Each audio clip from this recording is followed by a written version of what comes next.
Mesdames et messieurs, bonsoir. À la une de l'actualité de ce jeudi 20 octobre, les travaux de rénovation du Palais du Peuple exécutés par une entreprise chinoise s'accélèrent.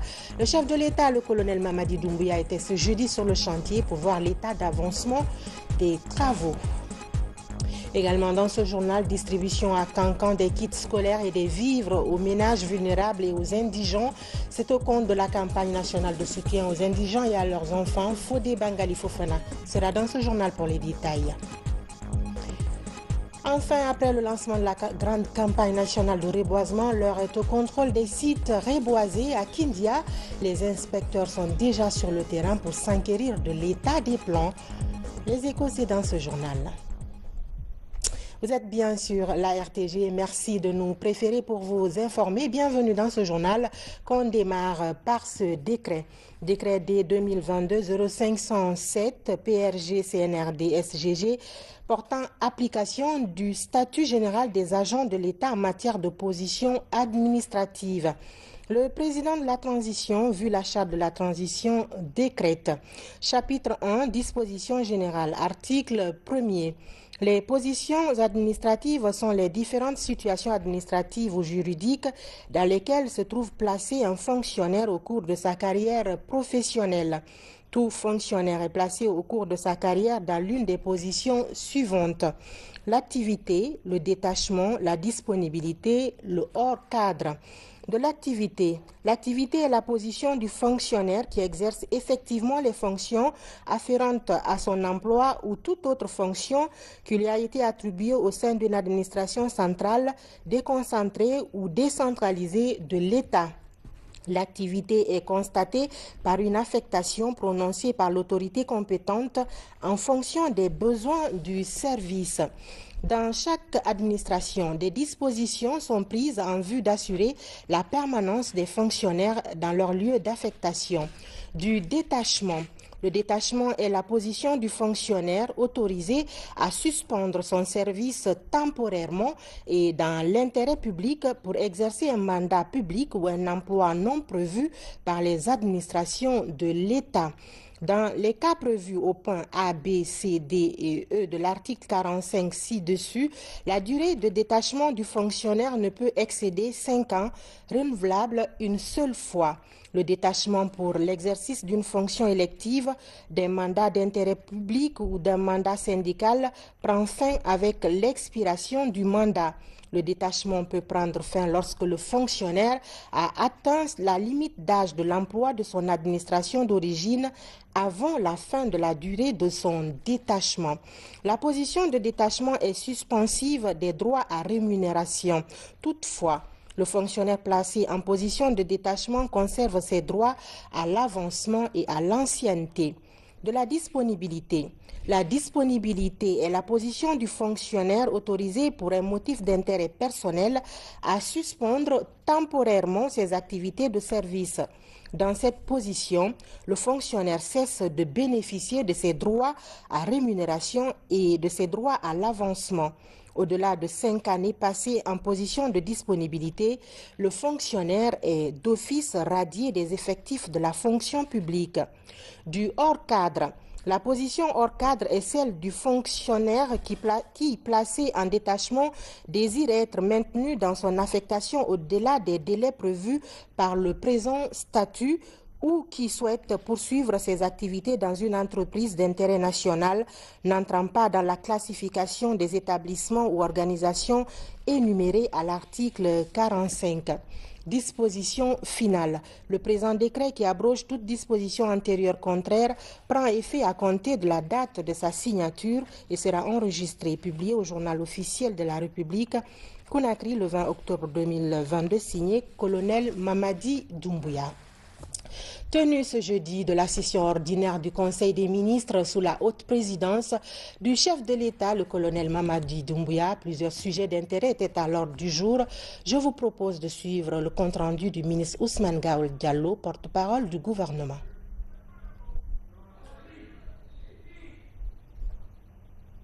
Le palais du peuple, depuis des mois, connaît des travaux de restauration d'ampleur. Hissé au rang de projet présidentiel, la rénovation de cet édifice public touche presque à sa fin. L'objectif principal des travaux de rénovation du Palais du Peuple est d'améliorer l'image des édifices symboles de la République et offrir un cadre idéal pour accueillir des grands événements. Ce jeudi 20 octobre 2022, après le Conseil des ministres, le chef de l'État s'est rendu sur les sites de rénovation du Palais du Peuple. Le colonel Mamadi Doumbouya est venu s'enquérir du niveau d'avancement des travaux. Il a mis l'occasion à profit pour laisser des instructions fermes à l'administration générale du Palais du Peuple. La rénovation du Palais du Peuple, c'est sous l'initiative du président de la République. Donc ça a été vraiment une visite inopinée. Donc quand même, il est venu s'enquérir de l'avancée des travaux qu'on a commencé avec la coopération chinoise. Actuellement, on est en train de rassembler tout ce qui est fauteuil. Et au fur et à mesure, les travaux avancent. J'ai reçu tout à l'heure l'instruction du président de la République de faire vite, d'avancer. Je pense qu'avec mon équipe, on fera tout pour avancer le plus vite. Bientôt, l'édifice historique de 1700 places fera peau neuve. Des sièges seront remplacés. Les ouvrages de menuiserie sur les murs, la climatisation ainsi que la sonorisation seront remis au goût du jour. Ça, c'est la salle de congrès. C'est une salle qui prend 1700 places et on est en train de changer tout ce qui est sonorisation et la climatisation et tout ce qui est boiserie, et y compris les 1700 fauteuils qui étaient là avant. D'ici les 2-3 semaines à venir, déjà la salle de congrès elle sera prête. Donc en annexe, ça va être les autres bureaux, les salles de conférence. On a au moins 7 salles. Et la salle de banquet qu'on va rénover, on a déjà terminé la salle du 28 septembre. On va changer le podium et l'extérieur aussi, le jardin. Le jet d'eau est déjà terminé et on va s'attaquer aussi au monument, le grand monument. Il faut rénover quand même, restaurer un peu parce qu'il y a un peu de fissure avec le bras de mer qui entoure. À date, les travaux sont exécutés à plus de 40%. Et la mythique salle des congrès, elle, sera mise à la disposition de la population très bientôt. Des rénovations de ce genre, on en dénombre partout sur l'ensemble du territoire national, toutes des initiatives présidentielles. Ces actions pour le colonel Mamadi Doumbouya représentent sa volonté de léguer au pays des infrastructures modernes et qui imposent l'autorité et la bonne image de l'État. Voilà, vous l'avez compris, c'était plutôt la visite du chef de l'État, le colonel Mamadi Doumbouya, pour aller voir la rénovation du Palais du Peuple. Les travaux sont exécutés par une société chinoise. Les médiateurs de la CEDEAO ont rencontré cet après-midi les 3 facilitatrices nationales désignées dans le cadre du dialogue inclusif interguinéen. Dr Thomas Boni Yayi a été introduit chez le Premier ministre par Dr Maurice Sanda Kouyaté, ministre des Affaires étrangères. L'objectif était d'écouter les 3 facilitatrices sur l'état d'évolution de leur rencontre sur le terrain. Compte rendu, Adi Kamara. À la primature, le médiateur de la CEDEAO, Communauté économique des États de l'Afrique de l'Ouest, Dr Thomas Boni Yayi, l'ex-président béninois, en compagnie du ministre des Affaires étrangères, de la coopération internationale, de l'intégration africaine et des Guinéens de l'étranger, Dr Maurice Sanda Kouyaté. Il rencontre les 3 facilitatrices désignées par le Premier ministre chef du gouvernement, Dr Bernard Goumou. L'entrevue porte essentiellement sur le compte-rendu des démarches déjà entreprises par les facilitatrices au sein des QG, des coalitions, des partis politiques. Nous sommes sur le terrain en tant que facilitatrices depuis le 6 octobre 2022. Nous avons fait un travail de terrain, de déblayage, de conseil, un travail de rencontre des différentes entités sur le terrain. Il était important que l'on fasse ce compte-rendu devant le médiateur et aussi bien expliquer le rôle qui est le nôtre de faciliter et donner la possibilité à l'ensemble des entités sociopolitiques du pays d'accepter de venir autour de la table. Ce travail de déblayage va permettre à son Excellence le président Yayi Boni, médiateur, de mener à bien la médiation de façon holistique en ayant les informations très importantes à sa disposition, puisqu'il n'est pas sur le terrain tous les jours. Ce travail de terrain ne peut que l'aider à nous aider à sortir de cette situation. Le médiateur de la CEDEAO s'est dit satisfait de la démarche et s'engage à œuvrer davantage pour la bonne gestion de la transition guinéenne. Je me félicite, disons, de cette initiative. Je me souviens bien que au cours de nos différents passages, nous sommes arrivés à cette conclusion que c'est ensemble qu'une nation est forte. Lorsque les fils, tous les fils et toutes les filles d'une nation sont unis, la nation ne peut être que forte. Je crois que c'est dans ce cadre que, dans le but, disons, de maintenir la paix, la stabilité, la sécurité, on peut créer des conditions de prospérité. Et sur cette base-là, je pense que la vision qui a été prise par les autorités, cette vision est en train de nous rassurer.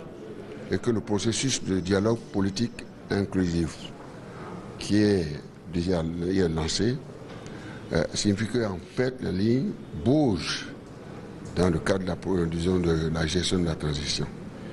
J'ai été rassuré par mes chères mamans, parce qu'elles sont d'un certain âge donné et d'un charisme international, d'une légitimité internationale, avec des responsabilités internationales, une expérience solide s'agissant de la construction d'une nation unie. En tout cas, sur la base de leur profil, puisque je les connais, et je pense que je suis rassuré. Et que de ce point de vue, en tant que facilitatrice, le travail qu'elles ont entamé ne peut que nous conduire au but visé, c'est-à-dire la construction d'une Guinée prospère dans sa marche vers l'émergence économique et sociale. Donc voilà ce que je peux vous dire, c'est que, en tout cas, du côté de la CEDEAO, les mesures qui ont été prises, le cadre institutionnel qui a été mis en place pour organiser ce dialogue politique inclusif, naturellement, nous rassure. Mais les observations sont en cours de manière à ce que les conclusions qui ont été tirées par les facilitatrices, c'est-à-dire la volonté de faire venir pratiquement toute la Guinée, n'est-ce pas, cette volonté puisse aboutir. Et je termine en disant que je demeure persuadé que les chefs d'État de la communauté économique des États de l'Afrique de l'Ouest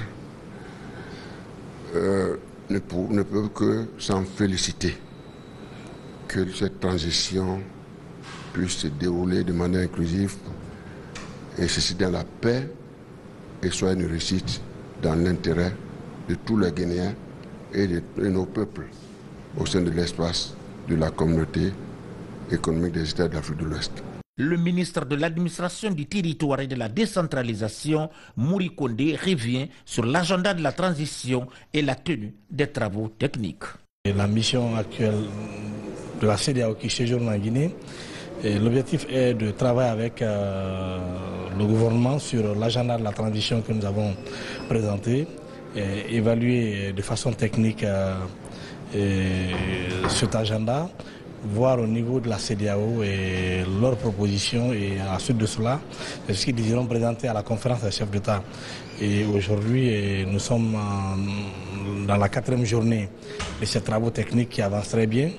Et sur le point concernant la mise en place du cadre de dialogue inclusif, nous avons fait venir les 3 facilitatrices qui ont été choisies pour conduire ce processus, en attendant l'ouverture de la session du cadre de dialogue qui sera présidée par M. le Premier ministre chef du gouvernement et le médiateur désigné par la CEDEAO, l'ancien président béninois, Dr Thomas Bouni Yayi. Et les autres éléments du contenu de la transition sont en train d'être regardés par les deux côtés et en attendant la déclaration officielle qui sera présentée par l'équipe de la CEDEAO. Il convient de rappeler que les trois facilitatrices, la mission technique et le médiateur de la CEDEAO poursuivent leurs travaux à la primature. Et puis les ambassadeurs de la CEDEAO se succèdent en Guinée. Une troisième délégation est arrivée ce soir à Conakry. Il s'agit du commissaire Abdel Fattah Moussa. Il a été accueilli par le patron de la diplomatie guinéenne, Dr Morisanda Kouyaté. Reportage Makeme Donzo. Après l'équipe technique en début de semaine et le médiateur Dr Thomas Yayi Boni le mardi, le ministre des Affaires étrangères reçoit une autre délégation de la CEDEAO. Il s'agit du commissaire des Affaires politiques, paix et sécurité de l'institution.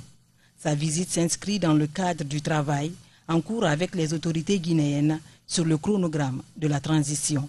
Conakry, la Guinée, ça fait partie de la CEDEAO.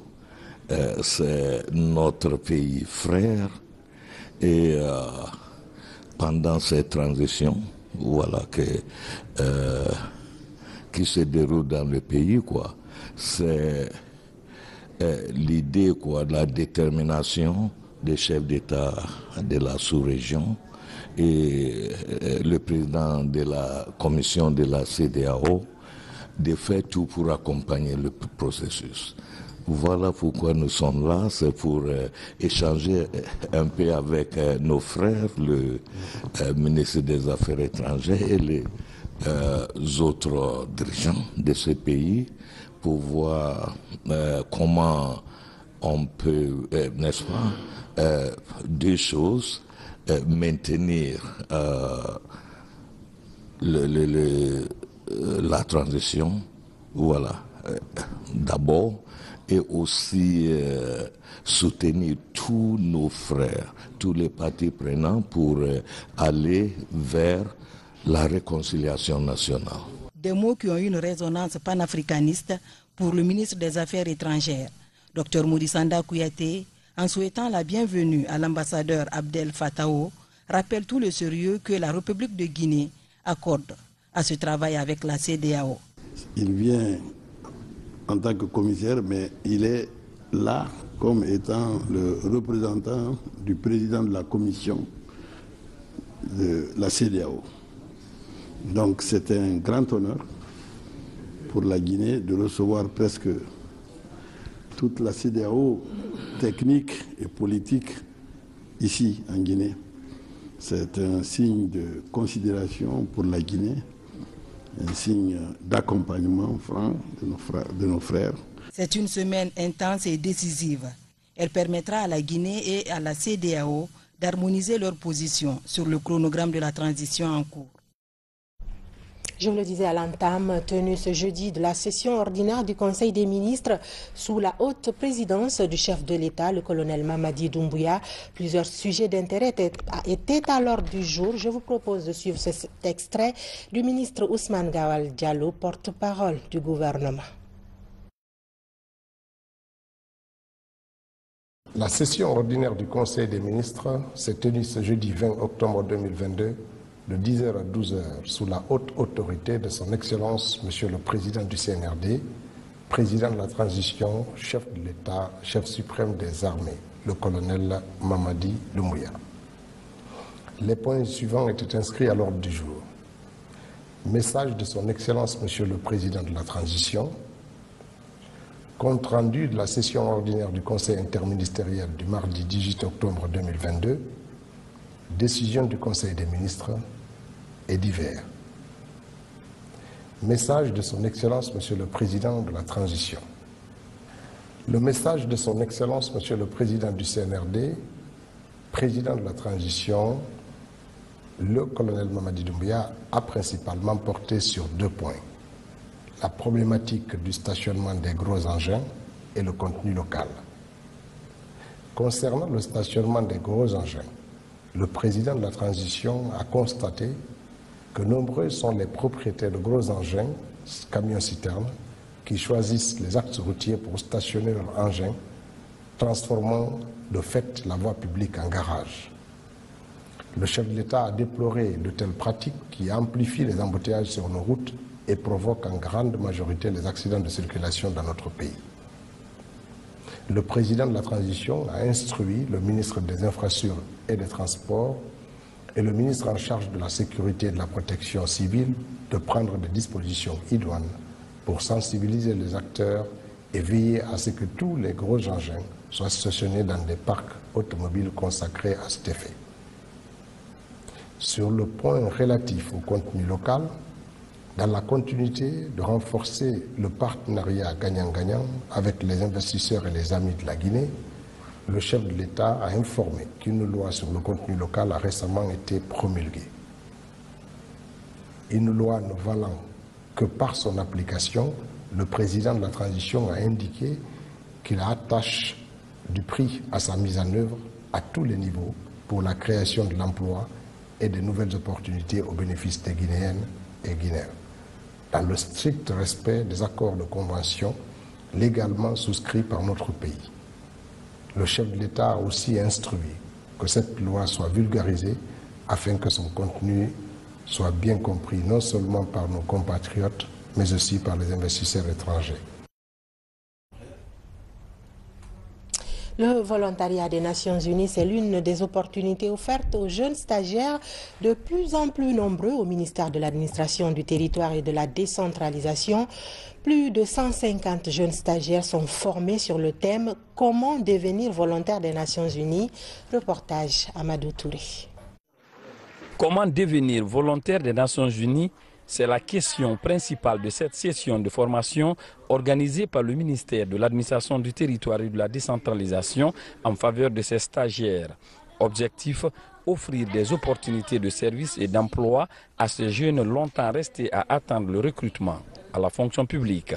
En Guinée, les jeunes doivent davantage s'investir comme volontaires parce que ça les sert à eux pour développer leurs compétences, faire valoir également leurs compétences, mais aussi ça sert à la communauté qui les accueille comme volontaires. C'est une belle initiative de la part des autorités d'offrir cette belle occasion aux personnes ou aux jeunes qui ont eu à longtemps faire du beau temps ici dans ces départements et qu'ils peuvent aller voir ailleurs et pour se décrocher d'autres belles opportunités afin de se faire de belles carrières. En prélude du 5 décembre, journée mondiale du volontariat, les Nations Unies interpellent les jeunes sur l'impact et la place du don de soi dans la vie des communautés.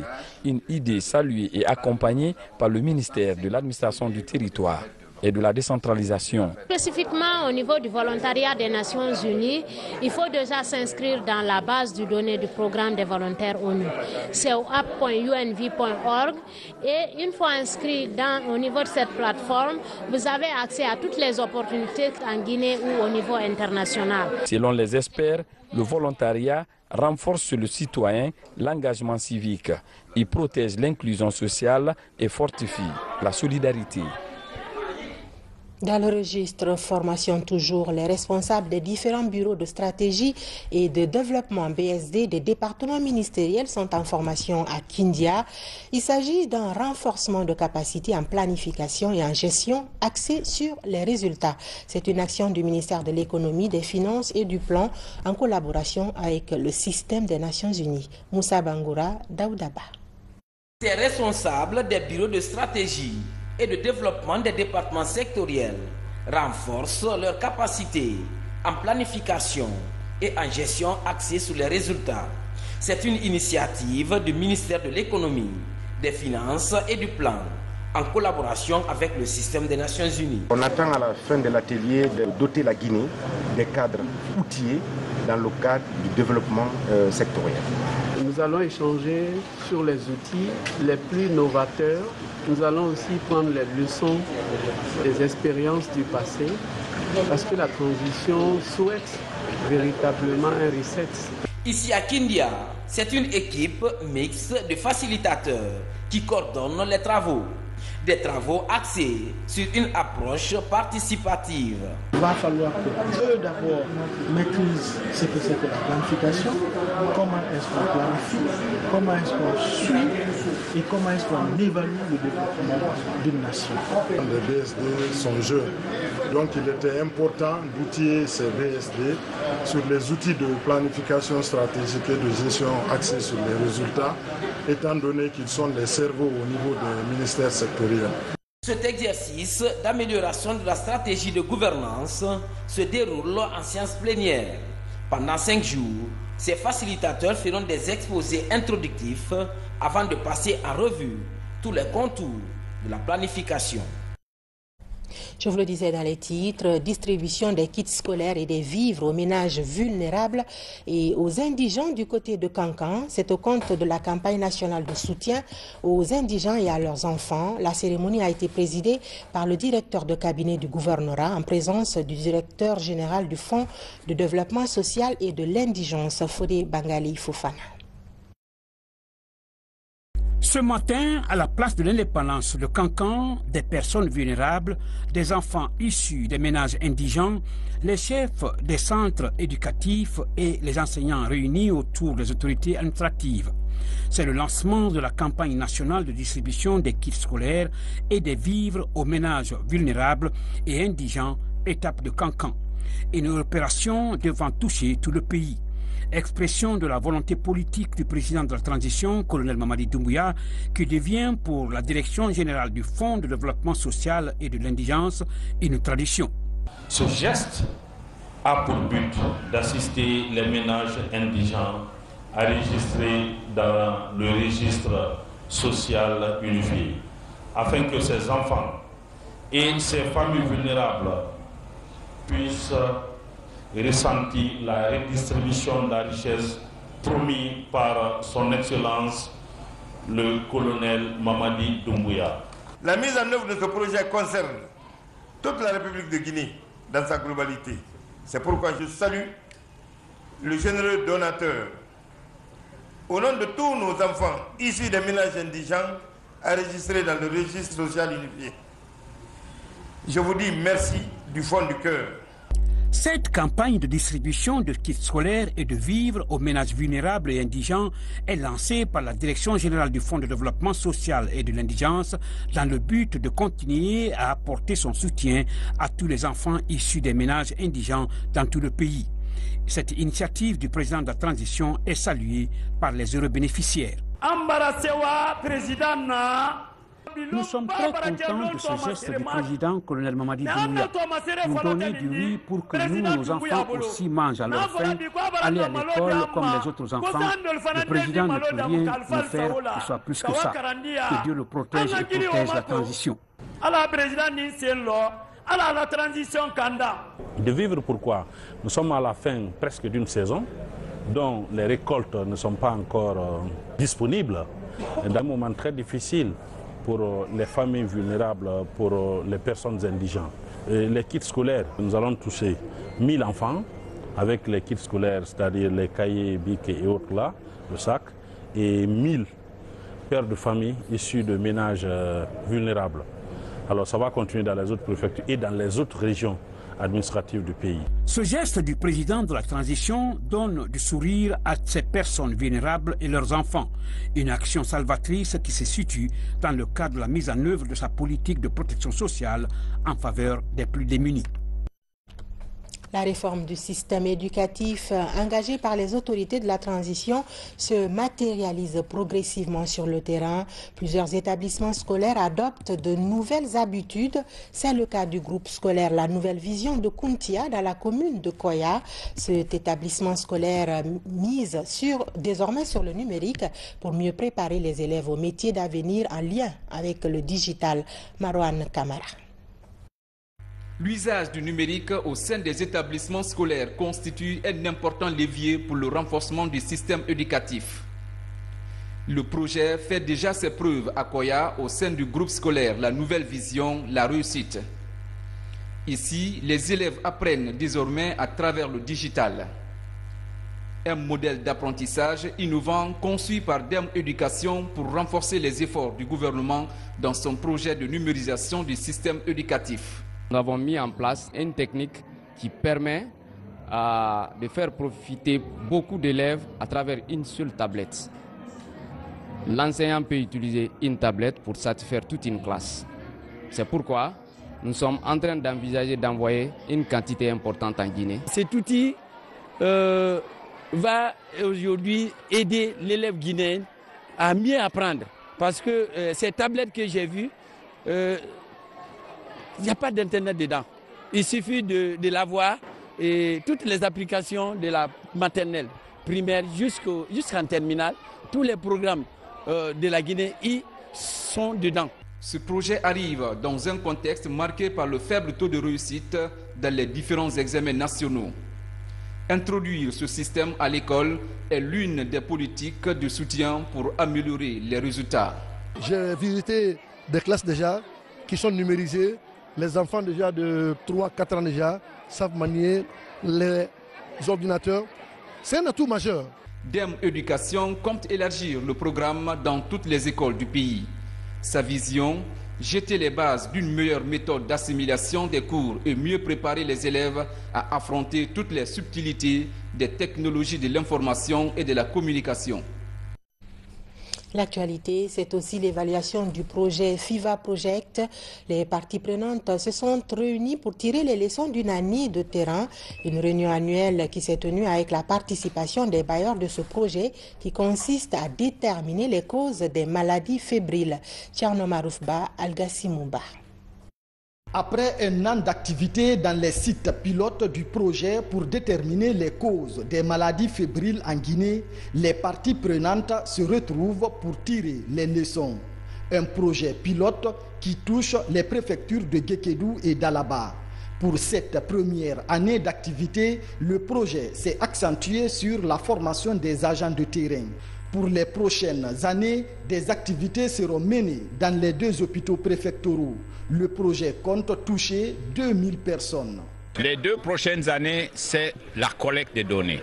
C'est maintenant l'année active. On va recevoir les patients, on va prendre discuter avec les patients, prendre leur sang et les liquides biologiques, amener au niveau des laboratoires de référence, le laboratoire national de référence en Guinée.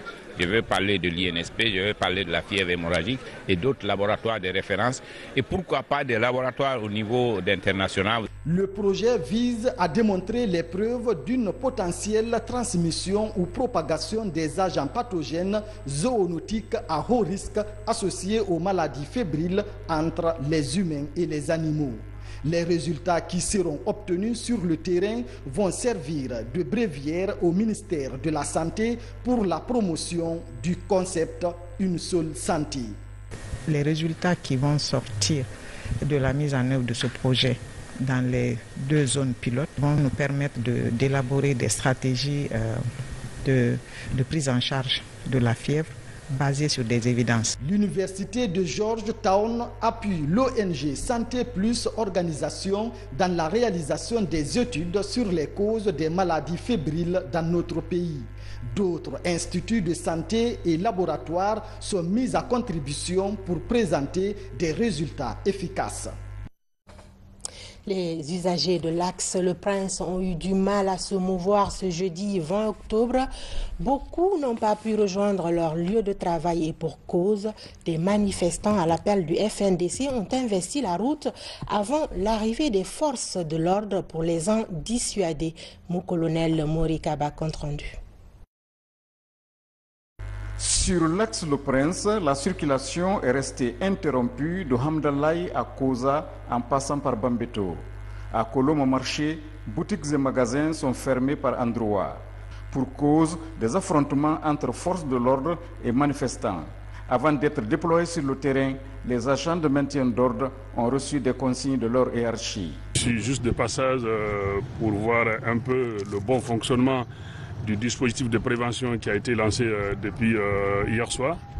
Si le dispositif il fonctionne effectivement en fonction des consignes, et c'est ce que je suis en train de constater, que les forces de police et de gendarmerie sont en train de se comporter en bons professionnels. L'autre constat est que la population sur l'axe est fortement intimidée à travers les propagandes sur les médias, fortement terrorisée. Donc nous, on est obligé de prendre nos responsabilités, les rassurer que nous sommes ici. Et tant qu'il y a le minimum de menaces sur leur sécurité, on sera à leur côté. Les populations riveraines de l'Axe-le-Prince payent les effets collatéraux des manifestations. C'est pourquoi elles s'impliquent dans la sensibilisation. Moi, ce n'est pas parce que je ne veux pas que les gens se manifestent. La manifestation, c'est un droit. Mais mon frère, ceux qui appellent à la manifestation aujourd'hui, croyez-moi, allez-y saisir, vous allez voir leurs enfants n'étudient pas ici. Nous, nos pauvres mamans sont là. C'est nos frères qui sont empêchés d'aller à l'école aujourd'hui. Ceux qui sont là à faire ces rattrapages-là, ils font une récupération. Koundouno, il ose, tout le monde connaît là où il ose. Fonike Mengue, il ose à la minière là-bas, ça ne pagaille pas là-bas. Il quitte là-bas, il vient vers chez nous ici pour exciter la population pour dire sortez, sortez. Vous voyez, non? Donc la manifestation est un droit, mais la manière... Tout le monde en a marre, même les vieilles personnes, vous les voyez de l'autre côté, on vient de m'appeler côté Baïlobaya et autres, c'est les populations qui demandent aux gendarmes, restez tranquilles, nous on va les parler parce que ça ne sert à rien tout cela. Quoi. Et on ne sait même pas qui sont derrière ces gens-là. C'est malheureux. Donc une fois de plus, on est ici pour mettre en confiance la population vivant sur l'axe. L'appel à manifester de ce jeudi n'a pas été totalement suivi. Cependant, les activités sur l'Axe-le-Prince ont été tout de même paralysées par endroits. À propos de ces manifestations, justement, nous recevons sur ce plateau le procureur général près la cour d'appel de Conakry, M. Yamoussa Konté, pour un communiqué. Monsieur le procureur, bonsoir. Bonsoir, madame. Vous avez un communiqué. Oui. Allez-y. Communiqué du parquet général près la cour d'appel de Conakry.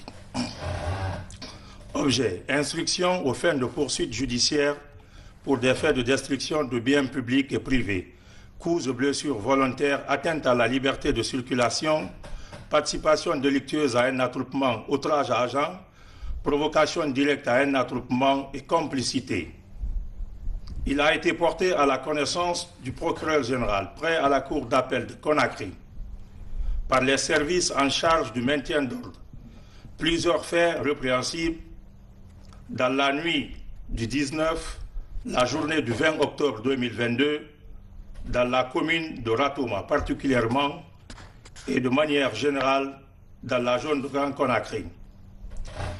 Ces faits sont consécutifs à l'appel à manifester par le biais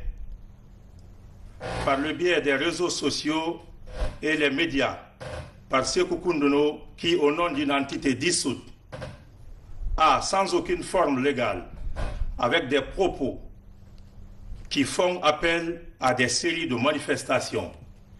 Ce même appel à manifester a été soutenu par un groupe de coalition de partis politiques au sein duquel figurent les nommés Francis Pépé Haba, Selou Baldé, Étienne Sorpogui, Mamadou Silla, Dembo Silla, Dr Fode Fofana et autres.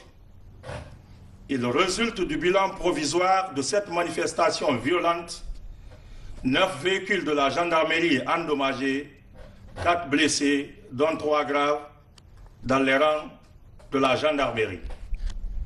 2 blessés graves dans les rangs de la police et de nombreux véhicules caillassés. 2 civils blessés, dont un cas grave. Par ailleurs, il est à noter que plus d'une vingtaine d'interpellations ont été enregistrées par les services de maintien d'ordre.